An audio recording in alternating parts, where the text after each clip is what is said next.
Welcome to The Last Breakfast. Please enjoy the video. In this video, I will show you how to make delicious chicken enchiladas using an easy method. First, ensure you have 2 cups of cooked, shredded chicken ready. Next, grab about 10 corn tortillas and 15 ounces of your preferred red enchilada sauce. Don't forget to shred 1.5 cups of Monterey Jack or cheddar cheese for that perfect gooey topping. This simple preparation sets us up for a quick and satisfying meal.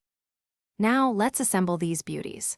Start by warming your corn tortillas for about 15 seconds each, either in the microwave or a hot pan. This makes them pliable and prevents tearing. Next, dip each warm tortilla into the enchilada sauce, just enough to lightly coat it.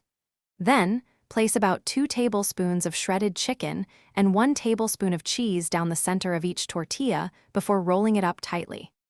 Once all your enchiladas are rolled, arrange them snugly in a 9 by 13-inch baking dish.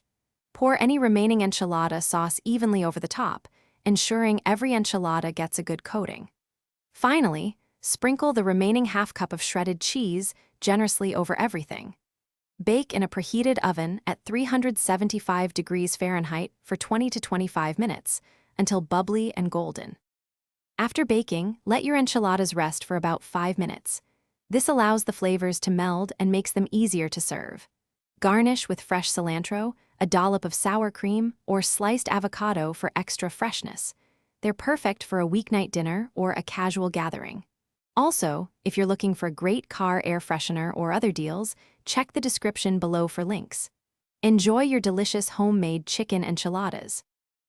Thanks for watching. If this was helpful, leave a like and consider subscribing. See you next time.